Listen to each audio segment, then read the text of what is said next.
Welcome to Healing Wisdom, a Thursday morning talk show featuring guests sharing their stories and knowledge.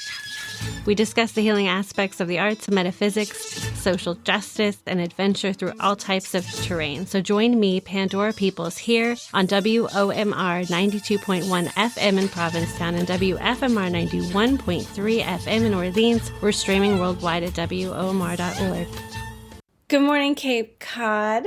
Our guest today is Michael Joseph. His new book, Lost and Found, A Portrait of American Wanderlust, is out now. He's coming to 20 Summers at the Hawthorne Barn, May 18th. Michael Joseph is a street portrait and documentary photographer. His work has been featured on CNN.com, Vice.com, AnotherMan.com, PaperMag.com, The Advocate, and published in magazines internationally, including Elle, Inked, 1814, and Shots. He has been exhibited nationally with solo shows at Daniel Cooney Fine Art, Soho Photo, at the FP3 Gallery, and so many more. Today we're speaking on his new book, his upcoming talk at the Hawthorne Barn, and his new Ptown project. So congrats on the new book. It's really exciting. It just released yesterday. It just came out.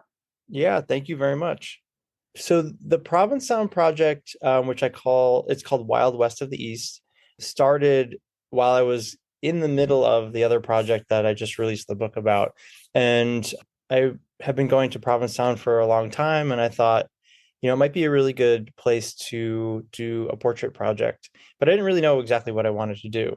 I always do street portraiture, and I do take away the background a bit because I'm trying to explore the people and potentially describe the place through the people, and what the culture or subculture that I'm examining is about. So I was walking down Commercial Street, and there was a small bookshop that doesn't exist anymore. It's actually reopened and moved now. And there was a really small book in the window, and it was called Norman Mailer's Wild West of the East. And I looked at it, and I was like, that's interesting. So I went into the bookshop, and they had, I think, one or maybe two copies left because they were starting to sell off all of their stock. The bookstore was dwindling down slowly, and the woman sold it to me, and I took it to Joe's Coffee, or just a couple blocks away, and sat down and read the whole thing because it was very short. I didn't realize that Norman Mailer lived in Provincetown, and he's actually buried there as well. I don't think a lot of people do. And also he was, started the Village Voice, and he was back and forth between New York City and Provincetown. And there's a very large connection between New York City and Provincetown, especially in a certain period of time. So I read what he described Provincetown, and what it meant to him. And he kind of came up with a couple different tenets almost about, what the town was about. And I thought to myself, wow, he was describing the town to Jacqueline Kennedy in the 60s as the Wild West of the East when she asked what it was. And he said it's the most democratic, free town in all of the United States. And I said, wow, that's such a bold statement. And I wonder if that exists today. So in the way that I normally do with starting street portraiture projects, I start with one person. So I approached one person on the street and started to photograph one person, which led to another and then another. And then before I knew it, I was starting to delve into the people of Provincetown, whether it be the tourists that are coming in and out, or the artists that are living there, or the townspeople. And so I think I'm into year 6, maybe 7 now of this project. So it's been a while. And the way that I work, I need to really delve in and take my time. So that's a little bit about the project. And I'm exploring it through old Polaroid portraiture. It's not the square type that you see that shoots out. It's a little bit different. So that's a little bit of a teaser for you for the project. So I won't tell you if I discovered the same thing or not. We can talk about that later, maybe, or you can come and hear me talk during the 20 Summers talk. It's been a really fun project.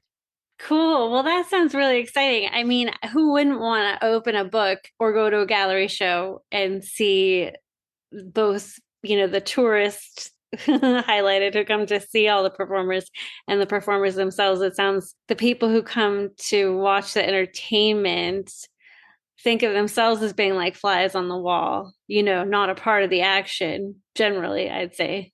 Yeah, Provincetown is great because, I'll say this a million times, and one of the things that, I admire is that people come there and from really all over the world, if you really stop and talk to people, and they're trying to catch a little piece of that freedom that everyone feels when they're there. And everyone describes the town as being very magical, and I think I know what that magic may be. So Mhm. these years of photographing people, and it's not the sunsets, I'll tell you that. So it has nothing really to do with the views and the light and all of those things that people describe it as magical. It might be something else. In an interview that I read with you, you had talked about, how you explore this stripped down look and feel from people, which really juxtaposes to both the drag queens and then also there is a very high proportion of very well groomed men in Ptown, like really meticulously put together, clean, like like scroll down, like I could see where you're coming with that, right? Coming back. right. And you've kind of been in the trenches of this vagabond lifestyle for a long time. So can you talk? Yeah. Your new book, Lost and Found: A Portrait of American Wanderlust, is about a group of travelers who meet up in various states over a series of years and have this sort of unorthodox vagabond community. So can you talk about this subculture? Sure. Yeah. So this project started off with actually just talking to one stranger on the side of the road. In Las Vegas, I was in a cab and I was working on a different project, and I saw this one guy who had an anchor tattoo on his face. And my friends were with me. We were headed out to see a museum that houses an old neon sign, which just sounds really cool. But I saw this guy on the side of the road, and I stopped the cab. I got out, and he had just one of those things. And when you make portraiture or shoot portraiture or street photography, that's what you rely on. You rely on your gut to look at something or someone, and you have this visceral response, and you say, "I need to make a picture of this." The same way when I'm in Provincetown and I'm watching people walk up and down the street, it's like, well, people say, "Well, why that person?" It's like, I don't know. It just is like that. That's the person. They have that look or that thing. So this guy had that thing. And so I got out and I introduced myself. I made a portrait of him right on the street. I didn't think too much of it because I didn't really know what was going on. I was just making another portrait. And then I got back in the cab and that was it. And then when I got home, I looked at the image and I was like, oh, wow, that is something. And I have no idea how to get in touch with this guy. So, oh, well, I'll just put it away. But as time evolved, I won't go into the entire story because it's very lengthy. But as time evolved, I found out that he was a traveler, and traveler is kind of the most modern day version of what would be the 1930s Dust Bowl hobo, and then then fast forward to like the 1950s Kerouac beatnik, moving into like the 70s Haight-Ashbury hippie, and then the 90s East Village punk squatter, and now today we have the traveler. So this, if you look at them and you look at the images and the pictures and what they're wearing, you can find little pieces of all of that. Either tattooed on their face or sewn into their clothing. So it's really there. And I met one and then another and then another. And by happenstance, I was able to meet up with that original traveler that I met all that time, ago, years later. And we reconnected, and he connected me with a lot of people. And then I made other connections within that community. And there was kind of an understanding. I really enjoyed being with them and learning about them. And I think they trusted me in making photographs of them. And, you talked about the stripped down appearance. And one of the things I wanted to do was separate them from their environment, because they could be anywhere at any time. So why was I going to pin them down to New York City on a street or in the woods or on a campsite? They're really everywhere, all over the United States. There are more locations that are popular than others, but yeah. And so I really fell in love with the subculture, and ultimately became a little bit of a part of the story. And so it turned into well over a decade of making photographs of these travelers, and I've grown up with them in some ways. I've seen them have children or unfortunately pass away, lose their friends, settle off of the road. And so it's been a full arc of a story that goes on there. So Yeah, so that makes me think of a lot of things like in terms of developing a relationship with them so that they trust you and they feel that they can be vulnerable. I feel like all of art becomes a co-creation on some level because people are affected by participating in art and they see themselves differently, whether it's like a photo or a documentary or they're captured in a painting, like their sense of themselves changes by being witnessed. And I think sometimes it's a relief to be seen. Can you talk a little bit about the psychology of that and developing the rapport and the relationships? yeah, I totally agree with that. And something that I kind of learned along the way. One of the things that I loved about photographing these travelers is that they really have no pretense to them. Like they're not going to pull out a mirror and see how they look before the photograph is made. They're not going to look into a window to, find that like mirror to see what's going on. They don't move their hair out of the way. They don't wash their hands. They present as they are. And a lot of people say, wow, they're so beautiful. Like, what did you do? And did you dress them and all these crazy things? It's like, no, this is exactly how I found them. And if you look and you feel like there's some sadness in their eyes, we may have had a conversation about what their lives were like or where they were at that particular point in time. Um, and so, yeah, it is like kind of this little bit of a trust that you build with the person. In some instances, I had only a short amount of time to make a photograph. And other times it was, an hour, 2 hours, 3 hours of spending time, or, multiple times over the course of years where, um, that relationship is built. With the Provincetown project, there was one person that I photographed in particular. And sometimes, most of the time it's on the street, but sometimes it's in private because it's just too much going on or it's too hot or whatever happens to be, but it's still someone that I don't know. And there was a guy who just started crying in the middle of making these Polaroids, and they're not supposed to be extremely serious Polaroids, and he felt very left out and he felt very unseen, and that was very powerful. And I didn't really understand, I got it, but at the same time, I didn't realize how provoking it would be for him. And then so I put the camera down, we started talking about it, and I talked about, why he felt that way and how he couldn't really find a fit within the gay community, even though in Provincetown, there's every type of person there. He felt a little bit displaced. But by making a photograph and including him within the community that that project encompasses, he felt a little bit more included and seen. So I totally get what you're saying. That is very cool.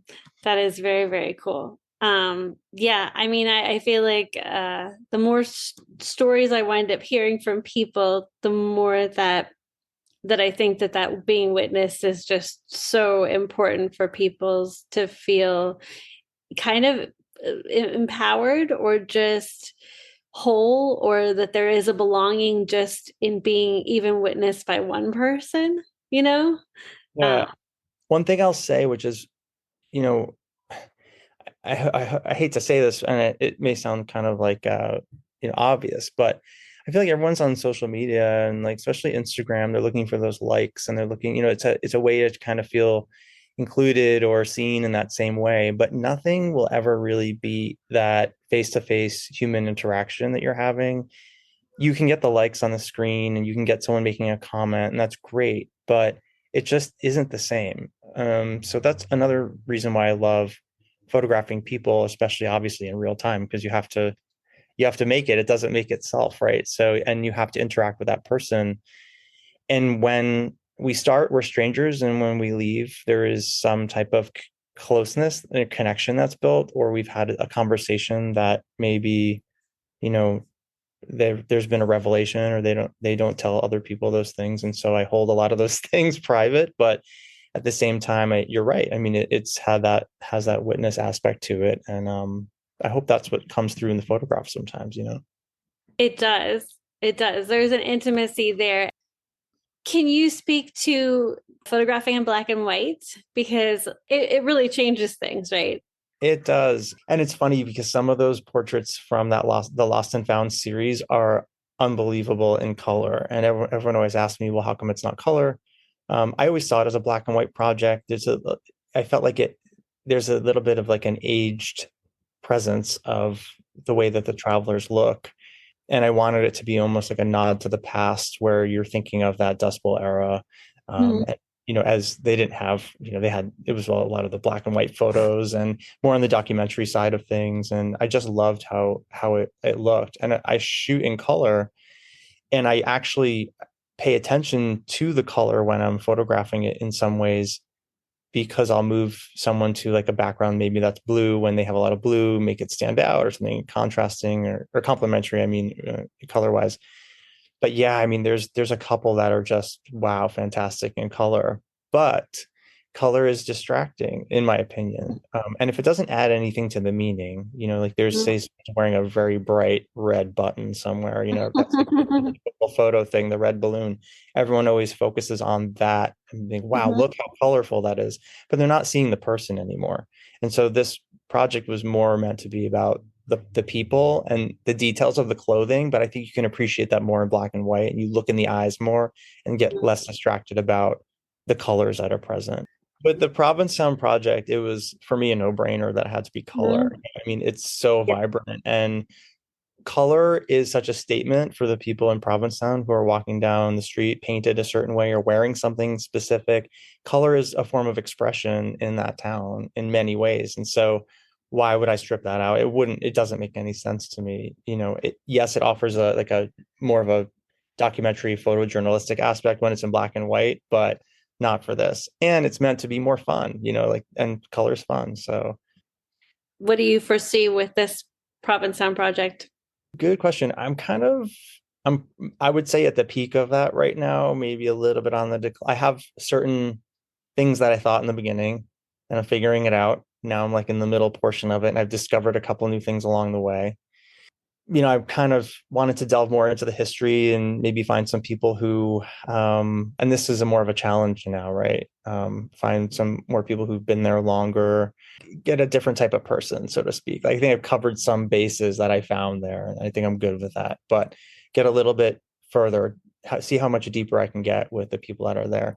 Even though the images, like in some ways, they're very superficial because they're very close up and they're Polaroid and they're fun, but at the same time, there has to be something when the project all comes together and you look at each image contributing to the whole. When you look at that final whole, I want you to get the full image. I'll never be able to accomplish all of it because it's so diverse than you would even imagine. But I think I'm going to try and cover as much ground as I can. I'm getting along in that project, and I've definitely learned a lot of things about the town. I won't go into it now, that I and discovered along the way by meeting people who were so generous with their time and willing to show me places that I didn't even know existed 5 years ago and tour me through them and explain certain parts of buildings and areas that used to be other things. And, I love that too. And discovering, part of the history, because it's such a rich history in that town and you just walk by it, you don't even know. My goal with that is to really start to pull it together in the next year or 2 years, and maybe another book, see what happens with that. I haven't come to the conclusion. I don't know the end. I don't know what I'm going to say in the end, but it was last year, maybe a little bit the year before that, when I started to lay everything out. I saw the bigger picture. In the beginning, I was just figuring it out, just playing around, and now I can kind of see what the point of all of this project is going to end up being. So You know when it's complete because it will maybe intuitively, maybe part of that process is intellectual, like, oh, I want to get more history and so on and so forth. But just like it's kind of like having a cast of characters or a party, and you want to make sure that you have the right mix. You want to make sure that certain people come and you're like willing them to come because you know that there's going to be this like synergy. when you work on this stuff, I thought to myself, this project's probably going to ruin Provincetown for me in some ways, because it's like the Wizard of Oz when you see what's behind the curtain, like you want to look at the performers as these unbelievable performers, and they are. But then when you get to know them as people, it's a total, you don't see that character anymore. You start to see other things, right? And that can be a wonderful thing too. It's the same thing. Like I've looked at some of these stages or performance stages for so long, and then you have the ability, or someone says, "Oh, come backstage and we can talk there," and you go backstage, and it's the smallest space you would ever imagine. Yeah. Yep. Everyone crammed in together, and you're like, "Wow, this is not what I thought it was back here." Yeah. The same holds true for every part of that town. You're someone who you might be scared of uh, Hmm. because they seem intimidating might turn out to be very kind and generous. And then people who maybe you thought were had it all together, and like you're saying, they look like they're perfect and polished and all of that. They have it all together. Like maybe they don't, So you kind of learn that those polished things sometimes are messy too. So Yeah, yeah. I mean, that's the interesting thing about performers is because it's such a high to be up on stage and you're so big and you're so outside of yourself and you're just channeling or just sort of archetypal, right? And then there's all of that, like that human stuff that people have to contend with, and the low and the issues, and then they need to like talk to somebody about like, oh God, so you get to see the whole spectrum of the yeah. human ego, right? Someone criticized me recently for the project, and I'm fine with feedback. It's all good. I'm still in the middle of it, but they said, everyone seems so performative, and I really took that to heart. And I was like, I don't know, because the thing about Provincetown is that it's the reverse. It feels like the performative aspect when people are dressing up in certain ways is actually the opposite of what it's supposed to be. It's almost like the performance that you're getting walking down the street of is really more of a self-expression of identity than I think you're getting a glimpse of the real person, maybe, and how they want to express themselves, and what that reveals versus a costume, where you're hiding something. I thought that was really kind of one of the cool things that I discovered about the town, and that's different from everywhere else. Maybe Halloween, okay, well, I'm putting on a costume, but I don't really know. But in this town in particular, the form of self-expression in terms of being performative is so high that it's so great, and I think in some ways you capture that real person. You know, Well, our identities are really limited by society, and there's nothing functional about how any of us have grown up not being able to dance or sing or do anything fun when we're learning something, learning being put into like these little categories. Oh, this is math and this is, and so we learn to suppress like what would be our true expressions of how we feel, what we think, right? True. Like Yeah. the whole, I mean, so Yeah, yeah. in Provincetown, it's like I feel like wearing fluorescent green today, and I'm wearing it, and that's it, and I don't care. Like that's how I feel. So Right, that's right. yeah. One of the coolest things, and then maybe we can talk about the other the other. I'm like so skewed on Provincetown, but that's cool. Because it's at the top forefront of my head right now. I was walking down the street, and it was earlier on, maybe in June, I think, and there was a husband and wife, and they had their child with them, and they were is really little kid, and I believe he was autistic in some way. And then they took, they have face painters in town, and I always thought to myself, this is maybe 3 years ago. I was like, I should probably, I don't know if I want to get someone face painted. Like, that seems kind of, I don't know. It's like very 4th of July, like bring your kid, have them painted as a cat or whatever. But then they had this boy, and then they were allowing him to get painted in however he wanted to. And he obviously told them that he wanted to be Wonder Woman. I thought that was really interesting. And so he had a full, lipstick and the whole face of Wonder Woman. And he obviously chose that, right? So that was his innate form of self-expression. And how amazing was it that the parents knew where they were and didn't have to worry about what anyone was saying. And so the kid was really shy, and he had on like these small earrings that they put on him. And I asked if I could make a portrait of him. And it's one of my favorite ones because that's such a prime example of what that town does in, allowing people to express who they are. And he obviously didn't even know it. He was so young, but he did at the same time, right? So that's what's coming through. And he wanted to be Wonder Woman. He didn't want to be Batman or anyone else. And the parents were okay with that. And not only that, they let me, make a photograph of him. So that just speaks to the power of that town. Do you ever have aha moments when you're photographing somebody and you think that they remind you of yourself? Yeah. Oh, it's such a, oh God. It's funny because I will tell you a very short story, a tiny story where I was invited to give a lecture that at the time I was not, how to explain it, as well established as I am now. And I was invited to give a lecture. And at the end of the lecture, the lights came up and the moderator turned it around on me and said, "Well, what does all this say about you anyway?" And I was really taken back because I didn't really know, hadn't figured that out yet, right? So, but yeah, there's a little piece of me in everything, right? Because there's a reason why I'm reacting to the person that I'm asking to make the photograph with. So I'm looking at it, and in some subconscious level, I'm identifying with that. So yeah, there's a little piece of that in the travelers.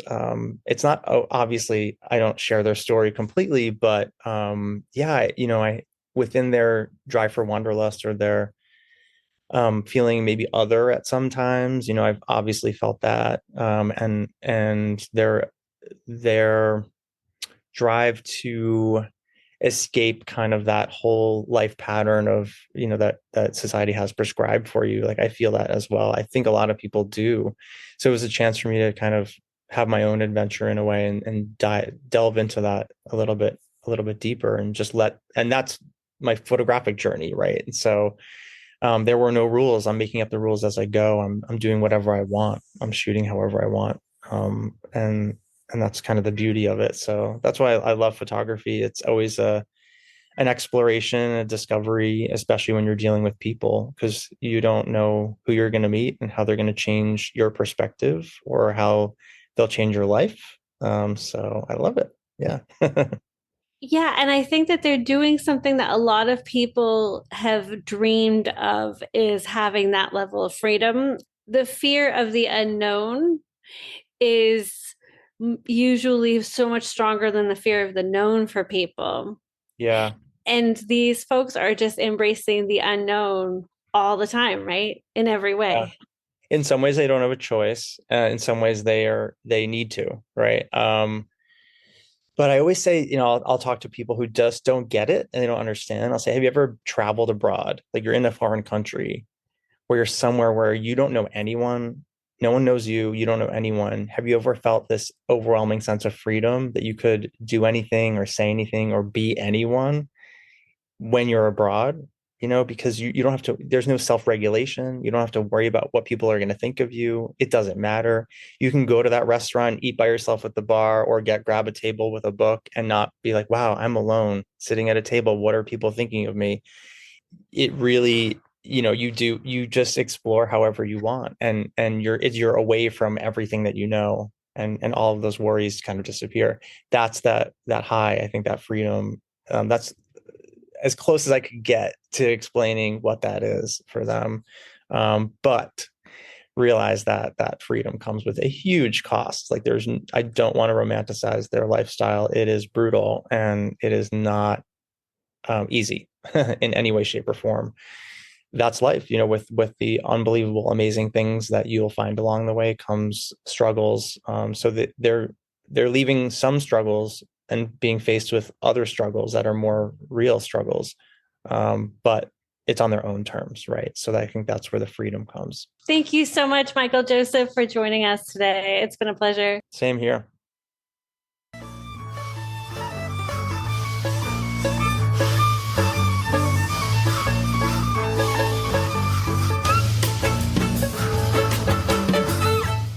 You've been listening to Healing Wisdom at Outermost Radio. All of our shows are podcasts at WOMR.org. Also check out healingwisdomradioshow.com and contact me at pandora@WOMR.org.